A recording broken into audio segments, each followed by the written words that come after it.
আসসালামু আলাইকুম বন্ধুরা। যদি আপনার বাজেট প্রায় 20,000 টাকা হয় তাহলে আজকের এই ভিডিওটা আপনার জন্যই। আজ আমি দেখাবো এই মুহূর্তে মার্কেটে থাকা সেরা 5টি স্মার্টফোন, যেগুলো পারফরমেন্স, ডিজাইন আর দামের দিক থেকে একদম পারফেক্ট। এখানে থাকবে অফিসিয়াল আর আনঅফিসিয়াল দুই ধরনের ফোন, যেন আপনি নিজের মতো করে বেছে নিতে পারেন। তাহলে চলুন দেরি না করে দেখে নেওয়া যাক 20,000 টাকার মধ্যে টপ 5 বেস্ট স্মার্টফোন। তো ধরুন আপনার বাজেট প্রায় 19,000 থেকে 20,000 টাকার মধ্যে। এই রেঞ্জে আপনি নিশ্চিন্তে দেখতে পারেন CMF ফোন 2 প্রো, একটা ফোন যেটা ডিজাইন, ডিসপ্লে আর পারফরমেন্স সব দিক থেকেই আলাদা। এই ফোনটার ডিজাইন একদম ইউনিক ও প্রিমিয়াম লুকিং, যা এক নজরে আলাদা করে চিনতে পারবেন। আপনাদের কাছে এই ডিজাইনটা কেমন লেগেছে কমেন্টে জানাতে ভুলবেন না।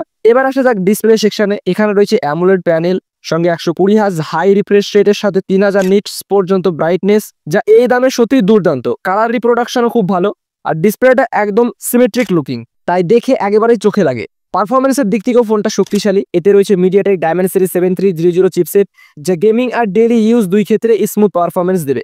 সঙ্গে থাকছে 3 বছরের মেজর সফটওয়্যার আপডেট, তাই ফোনটা লং টার্ম ইউজের জন্য নির্ভরযোগ্য। এবার আসি ক্যামেরা সেকশনে। এখানে আছে 50 মেগাপিক্সেল মেইন ক্যামেরা আর 50 মেগাপিক্সেল টেলিফোটো লেন্স, যা এই প্রাইস রেঞ্জে প্রায় কোনো ফোনেই পাবেন না। সঙ্গে থাকছে ultra wide lens 16 megapixel front camera সেলফির জন্য। আর আপনি যদি এমন একটা ফোন চান যেটা পারফরমেন্স আর ক্যামেরা দুই দিকেই ব্যালেন্স, তাহলে CMF ফোন 2 প্রো হবে একদম পারফেক্ট চয়েস। আর হ্যাঁ, এতে রয়েছে 5000 mAh ব্যাটারি আর 33 ওয়াটের ফাস্ট চার্জিং, যা আপনার দিনভর ব্যাটারি ব্যাকআপ নিশ্চিত করবে। সো বাজেট যদি 20,000 টাকা হয় তাহলে CMF ফোন 2 প্রো আপনার জন্য একদম দারুণ ডিল হতে পারে। বন্ধুরা, এবার আসি আমাদের পরের ফোনে। এটা হচ্ছে মোটোরোলা মোটো G96, যেটা এখন প্রায় বাজারে 20,000 টাকার আশেপাশে পাওয়া যাচ্ছে। ফোনটার ডিজাইন একদমই প্রিমিয়াম লুকিং আর হাতে নিলে বেশ সলিড লাগে। হ্যাঁ, মোটোরোলার ডিজাইনটা একটু সিমিলার হলেও এই ফোনটার বিল্ড কোয়ালিটি একদম ভালো। এখানে আছে একটা পোলেড ডিসপ্লে, যেটা দেয় 144 হার্জ হাই রিফ্রেশ রেট আর Corning Gorilla Glass 5 protection. Display colour আর ব্রাইটনেস দুটোই চোখে লেগে থাকার মতো সুন্দর। পারফরমেন্সের দিক থেকেও ফোনটিতে রয়েছে স্ন্যাপড্রাগন 7s Gen 2 প্রসেসর। এই প্রাইস রেঞ্জে এটা একটা ব্যালেন্সড পারফরমেন্স আর দেওয়া হয়েছে।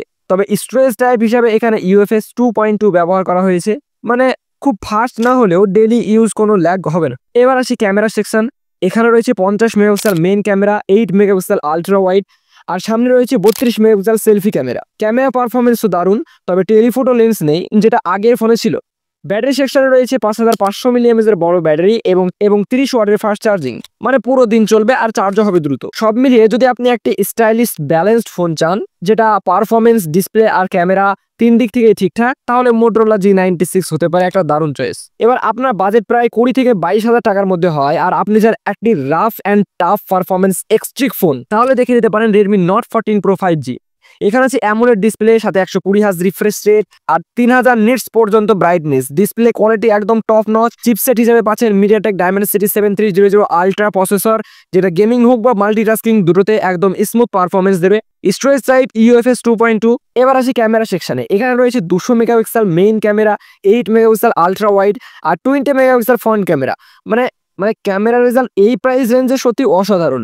ব্যাটারি হিসাবে রয়েছে 5100 mAh বড় ব্যাটারি আর চার্জিং এ পাচ্ছেন 45 ওয়াটের fast charging in the box, মানে বক্সেই চার্জার পেয়ে যাবেন। সব মিলিয়ে আপনি যদি চান একটা পাওয়ারফুল গেমিং ফ্রেন্ডলি আর ক্যামেরা স্মার্টফোন, তাহলে Redmi Note 14 Pro 5G নিঃসন্দেহে নিতে পারেন। তো এই ছিল আজকের ভিডিও, যেটাতে 19, 20 এবং 24 থেকে 25,000 টাকার মধ্যে সেরা কিছু স্মার্টফোন লিস্ট। এই রেঞ্জে দুর্দান্ত ফোন খুব বেশি নেই, তবে এগুলোর মধ্যে যেটা তোমার প্রয়োজন অনুযায়ী ফিট করে সেটা বেছে নিতে পারো। আর চাইলে তুমি কিছুদিন ওয়েট করতেও পারো, কারণ খুব শীঘ্রই আরো নতুন ফোন মার্কেটে আসছে। তাহলে আজকের ভিডিওটা কেমন লেগেছে সেটা কমেন্টে জানাতে ভুলবে না।